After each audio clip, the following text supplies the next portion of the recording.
வணக்கம், வணக்கம். நான் அஸ்ட்ராலஜி புரொஃபசர் டாக்டர் விமலன். கோபம். நம்மெல்லாம் கோபப்படுறோம்ங்க. பல விஷயங்கள்ல, பல மனிதர்கள், பல வேகங்கள்ல, பல நேரங்கள்ல கோபப்படுறதுக்கு வாய்ப்பு இருக்கு. அந்த கோபங்கள் சாதாரண கோபங்கள் தான். துன்பத்தினால் வரக்கூடிய கோபங்கள் அவை அல்ல. ஆனால் உண்மையில் துன்பத்தினால் வரக்கூடிய கோபங்களே, அவர்கள் இந்த உலகத்தில் தங்களுடைய வாழ்வை ஒரு உச்ச ஸ்தாயியில் அவங்க அப்படியே கோபமாகவே வாழ்ந்துட்டு போயிருவாங்க. யாரைக் கண்டாலும் எரிச்சல் படுறது, வருத்தப்படுறது, இவங்களும் தன்னை வருத்திக்கிறது, தனிமையில் இருப்பது, சங்கடங்களை அனுபவிப்பது. சரி, இது ஒரு பக்கம் இருக்குன்னா, அடுத்தவர் மனைவியை பார்த்து வருத்தப்பட்டு, அவங்களையும் கூட சேரலாமா, வைக்கலாமான்னு அந்த ஒரு நோய் வேற பாவம் உண்மையிலேயே இந்த கோள்கள் பூராமே கெடுவதால், கெட்ட கோள் கெடுவதாலும் வரக்கூடிய கோபங்களாக அதிகமாக இருக்கு. அதுல முதல்லயே நம்ம பார்க்கணும்னா, 4ஆம் அதிபதி 6ஆம் பாவத்தில் இருந்தாலே 4ஆம் அதிபதி 6ஆம் பாவத்தில் இருந்தாலே தேவையற்ற குழப்பங்கள், கோபங்கள். அதே மாதிரி அவர் போய் என்ன பண்றாருன்னா, பிளாக் மேஜிக் எல்லாம் பழக போயிடுறார். இந்த விச் கிராஃப்ட்னு சொல்லக்கூடிய பிளாக் மேஜிக் அதுக்கெல்லாம் போய் தன்னுடைய வாழ்க்கையில ஏதாவது கிடைக்குமா, கிடைக்காதான்னு சொல்லி தானும் நோயாளியாகி தன்னை நம்பி இருக்கிறவங்களையும் பிரச்சனைக்குள்ள ஆக்குறது தான் அவருடைய வேலை. அதனாலேயே எரிச்சலும் கோபமும் உடைய மனிதராக மாறுகிறாங்க. சுகத்திற்காக பிரச்சனைகளுக்குள்ள சிக்கிறது. 4 குடையவன் 6ல் இருப்பது. லக்னாதிபதி 8ல் இருக்கிறது ஒண்ணும் நன்மை கிடையாதுங்க. நான் எல்லாருக்கும் சொல்வேன், லக்னாதிபதி 8ல் ஒரு முழம் கட்ட. என்னங்க ஒரு முழம் கட்டன்னா, அறிவாளி தான். ஆனா அகல்ட் சயின்ஸ் அறிவாளி மாதிரி அவங்க எல்லாம் சூதாட்ட பிரியர்கள், பிறர் மனைவி நாட்டம், நோய்கள், தேவையற்ற நஷ்டங்களால் அல்லது தடைகளால் அல்லது சங்கடங்களால் ஏற்படக்கூடிய கோபங்கள், தாபங்கள். என்ன மனிதருங்க பாவம்.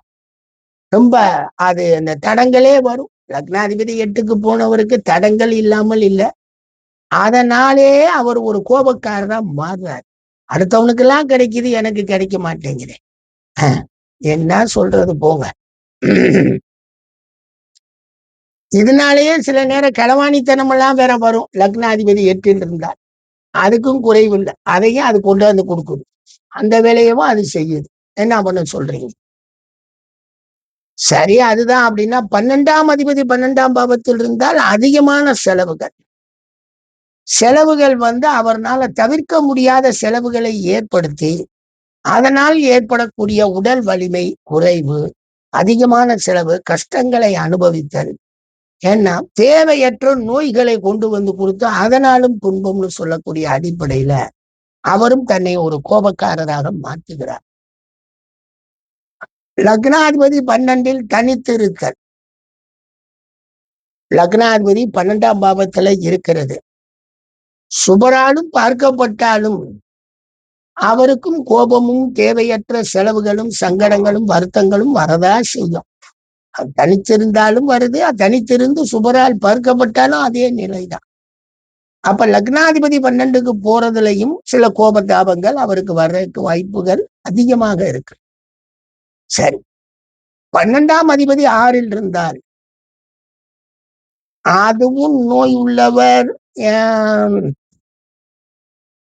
நல்ல செலவு செய்பவர், பிரச்சனைகளில் சிக்குபவர், சங்கடப்படுபவர், வருத்தங்கள் உடையவர், அதனால் ஏற்படக்கூடிய கோபங்கள் உடையவர், பிறர் மனைவி மேல் பிரியம் உள்ளவர். நான் சொன்னதுல 3 பாயிண்ட் லக்னாதிபதி 8க்கு போறதுலையும் பிற மனைவி நாட்டம் வருது. அதே மாதிரி உங்களுக்கு லக்னாதிபதி 12ஆம் அதிபதி 6ல் இருந்தாலும் உங்களுக்கு பிறர் மனைவி நாட்டங்கள் எல்லாம் வருது. இது என்ன சார், ஏன் சார் பிறர் மனைவி நாட்டம் இவங்களுக்கெல்லாம் வரணும் அப்படின்னு கேட்டா, ஒரு தீய அமைப்புடைய ஜாதகராக இருக்காங்க. நாம பிறர் மனைவியை நாடுவதை அவங்களையும் ஒரு தீய செயலாக தான் நம்ம சமுதாயத்துல கலாச்சார அமைப்புல வச்சிருக்கிறோம். அப்ப ஒரு தீய செயலை செய்வதற்கு துணிவதற்கு இவருக்கு முதல்ல கோள்கள் சப்போர்ட் பண்ணணும். அதனாலதான் இந்த மாதிரி கோள்கள் அமைப்புள்ளவர்கள் அதுக்கு சப்போர்ட்டா நம்ம ஒண்ணும் தப்பு பண்ணலையே அப்படிங்கிற மாதிரி தப்பை தவறே இல்லை என்று சொல்லக்கூடிய பக்குவத்தை தீய கோள்கள் இவருக்கு கொடுக்குது. ஏன்னா 8ஆம் பாவம் வேலை செய்து, 6ஆம் பாவம் வேலை செய்து, 12ஆம் பாவமும் வேலை செய்கிறப்ப இவருக்கு வேற என்ன வரும்? அந்த 6, 8, 12 தொடர்புகளினால் ஏற்படக்கூடிய தன்னுடைய பாவ செயல்கள், படுபாதக செயல்கள், சங்கட செயல்கள், இதனால இவர் அதை ஒரு பெரிதாவே எடுத்துக்கல. அது ஒரு துன்பமானது, அது ஒரு தேவையற்றதுலாம் கிடையாது.